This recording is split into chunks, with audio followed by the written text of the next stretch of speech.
लोक हृदय में पूजित प्रतिष्ठित माननीय प्रधानमंत्री श्री नरेंद्र मोदी जी, जिनकी श्वासों में भारत का स्वाभिमान स्पंदित होता है, जिन्होंने भारत की संस्कृति विश्व एक परिवार है को इन 9 सालों में भारत के नाम के साथ ऐसा गढ़ा कि पूरे विश्व में इस सोच का अभिनंदन है, इस संस्कृति का वंदन है। May I request the honourable prime minister of India Shri Narendra Modi ji to kindly address us.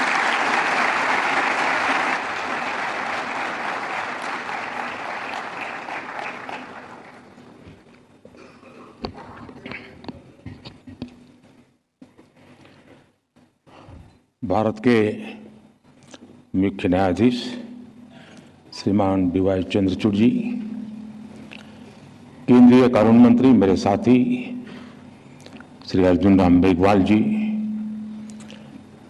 UK के Lord chancellor mister Alex shock, attorney general, solicitor general, supreme court के अन्य सभी माननीय जजेस, बार काउंसिल के चेयरमैन और सदस्य, विभिन्न देशों से आए हुए प्रतिनिधिगण, राज्यों से आए प्रतिनिधिगण, देवी और सज्जनों, दुनिया भर की लीगल फ्रेटर्निटी के दिग्गज लोगों को मिलना, उनके दर्शन करना, ये मेरे लिए एक सुखद अनुभव है।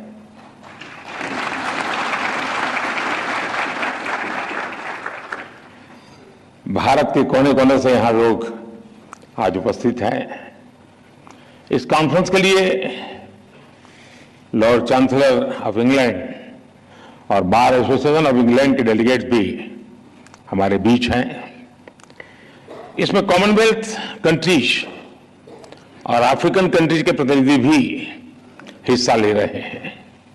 एक तरह से इंटरनेशनल लॉयर्स कॉन्फ्रेंस वसुधैव कुटुंबकम की भारत की भावना का प्रतीक बन गई है।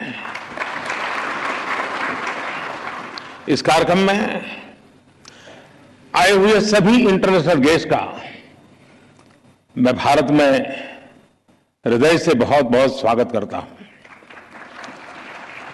मैं बार काउंसिल ऑफ इंडिया को भी विशेष रूप से बधाई देता हूं, जो बखूबी से इस आयोजन का दायित्व निभा रही है।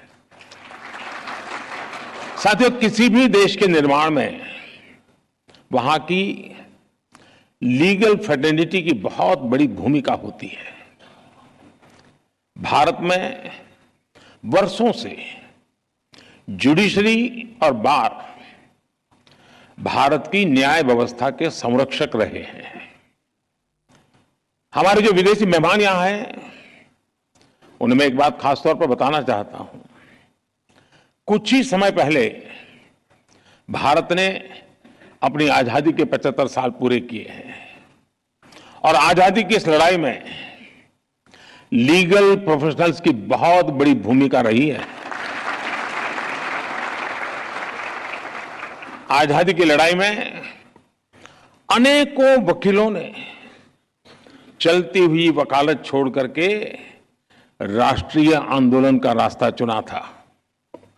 हमारे पूज्य राष्ट्रपिता महात्मा गांधी, हमारे संविधान के मुख्य शिल्पी बाबा साहब आंबेडकर, देश के पहले राष्ट्रपति डॉक्टर राजेंद्र प्रसाद, देश के पहले प्रधानमंत्री पंडित जवाहरलाल नेहरू, देश के पहले गृह मंत्री सरदार वल्लभ भाई पटेल, आजादी के समय देश को दिशा देने वाले लोकमान्य तिलक हो, वीर सावरकर हो, ऐसे अनेक महान व्यक्तित्व भी वकील ही थे।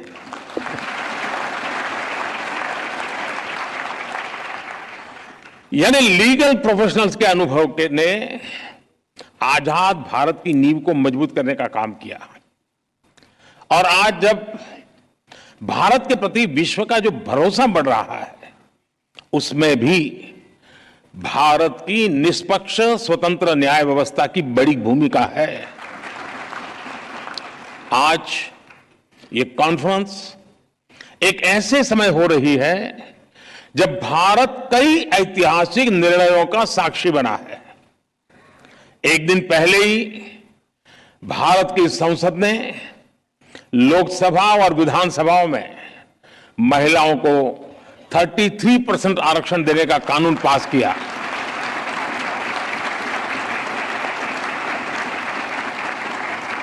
नारी शक्ति वंदन कानून भारत में वुमेन लेड डेवलपमेंट की नई दिशा देगा, नई ऊर्जा देगा।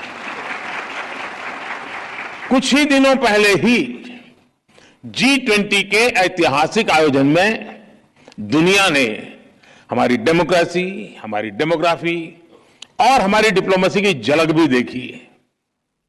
एक महीने पहले आज के ही दिन भारत चंद्रमा के साउथ पोल के समीप पहुंचने वाला दुनिया का पहला देश बन गया था। ऐसी अनेक उपलब्धियों के आत्मविश्वास से भरा भारत आज 2047 तक विकसित होने के लक्ष्य के लिए मेहनत कर रहा है और निश्चित तौर पर इस लक्ष्य की प्राप्ति के लिए भारत को एक मजबूत, निष्पक्ष, स्वतंत्र न्यायिक व्यवस्था का आधार चाहिए। मुझे विश्वास है इंटरनेशनल लॉयर्स कॉन्फ्रेंस इस दिशा में भारत के लिए बहुत ही उपयोगी साबित होगा। मैं आशा करता हूं कि इस कॉन्फ्रेंस के दौरान सभी देश एक दूसरे की बेस्ट प्रैक्टिसेस से काफी कुछ सीख सकेंगे। फ्रेंड्स, 21वीं सदी में आज हम एक ऐसी दुनिया में रह रहे हैं जो डीपली कनेक्टेड है। हर लीगल माइंड या इंस्टीट्यूशन अपने जुरिडिक्शन को लेकर बहुत सचेत है, लेकिन ऐसी कई ताकतें हैं जिनके खिलाफ हम लड़ रहे हैं। वो बॉर्डर्स या जुरिडिक्शंस की परवाह नहीं करती। और जब खतरे ग्लोबल है तो उनसे निपटने का तरीका भी ग्लोबल होना चाहिए। साइबर टेररिज्म हो, मनी लॉन्ड्रिंग हो, आर्टिफिशियल इंटेलिजेंस हो और इसके दुरुपयोग की भरपूर संभावनाएं हो, ऐसे अनेक मुद्दों पर सहयोग के लिए ग्लोबल फ्रेमवर्क तैयार करना सिर्फ किसी शासन या सरकार से जुड़ा मामला नहीं है। इसके लिए अलग अलग देशों के लीगल फ्रेमवर्क को भी एक दूसरे से जुड़ना होगा। जैसे हम एयर ट्रैफिक कंट्रोल के लिए मिलकर काम करते हैं। कोई देश ये नहीं कहता तुम्हारा कानून तुम्हारे यहां, मेरा कानून मेरे यहां। जी नहीं, फिर किसी का जहाज उतरेगा ही नहीं। हर कोई common rules and regulations, protocols का पालन करता है। उसी तरह हमें अलग अलग डोमेन में ग्लोबल फ्रेमवर्क तैयार करना ही पड़ेगा। इंटरनेशनल लॉयर्स कॉन्फ्रेंस इस दिशा में अवश्य मंथन करना चाहिए, दुनिया को नई दिशा देनी चाहिए। साथियों, एक अहम विषय ऑल्टरनेट डिस्प्यूट रिजोल्यूशन एडीआर का है। तुषार जी ने इसका काफी वर्णन भी किया। कॉमर्शियल ट्रांजैक्शन की बढ़ती कॉम्प्लेक्सिटी के साथ दुनिया भर में एडीआर का चलन भी तेजी से बढ़ा है। मुझे बताया गया है इस कॉन्फ्रेंस में इस विषय पर भी विस्तार से बात होने वाली है।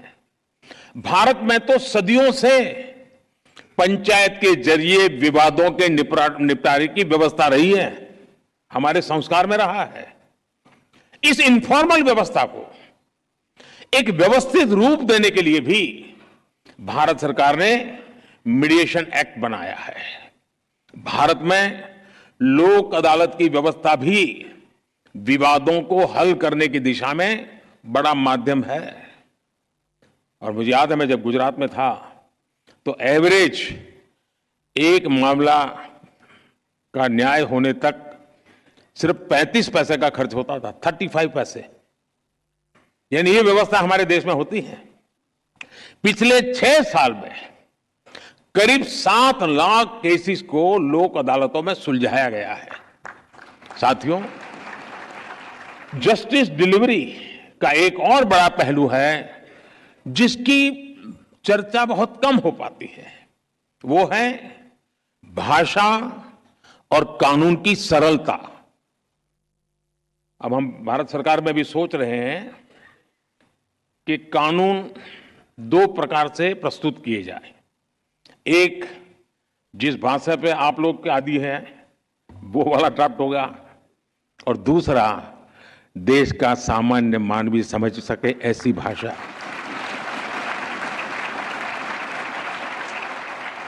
उसको कानून भी अपना लगना चाहिए। हम कोशिश कर रहे हैं, मुझे भी सिस्टम भी उसी ढांचे में पली बड़ी है तो उसको बाहर निकालते निकालते, लेकिन हो सकता है कि अभी मुझे काफी काम है, मेरे पास समय भी बहुत है, तो मैं करता रहूंगा।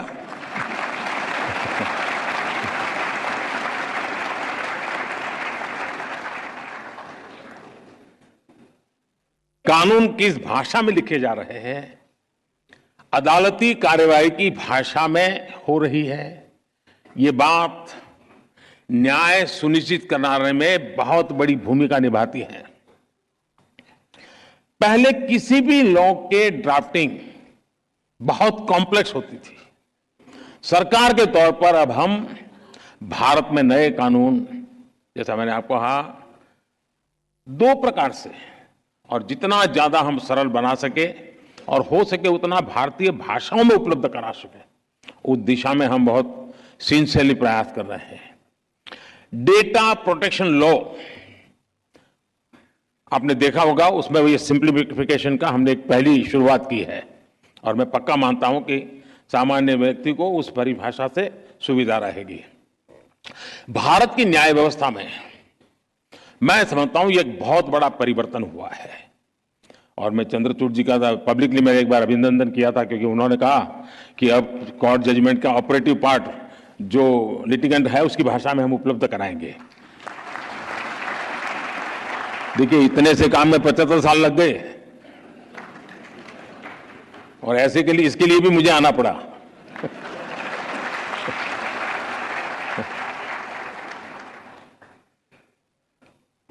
मैं भारत के सुप्रीम कोर्ट को इसके लिए बधाई दूंगा कि उसने अपने फैसलों को कई स्थानीय भाषाओं में भी अनुवाद करने की व्यवस्था की है। इससे भी भारत के सामान्य व्यक्ति को बहुत मदद मिलेगी। कोई पेशेंट हो ना, अगर डॉक्टर भी पेशेंट की भाषा में उससे बात करे तो आधी बीमारी यूं ही ठीक हो जाती है। बस यहां ये मामला बाकी है। साथियों, हम टेक्नोलॉजी से, रिफॉर्म से, न्यू जुडिशियल प्रैक्टिसेस से कानूनी प्रक्रिया को कैसे और अच्छा कर सकते हैं, इस पर निरंतर काम होना चाहिए।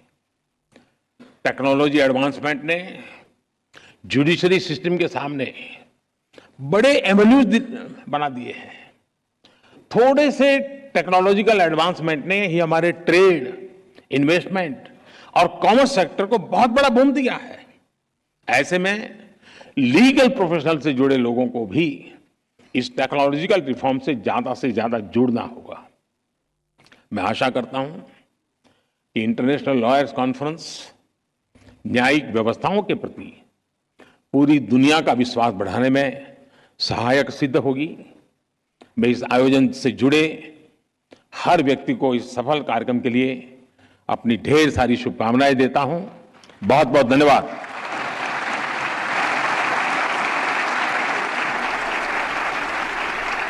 Thank you sir for your inspiring words. आपकी अति गरिमामय उपस्थिति तथा प्रेरणा से भरे हुए संबोधन के लिए आपका हृदय से आभार माननीय प्रधानमंत्री जी। Thank you the honourable chief justice of India for your gracious presence.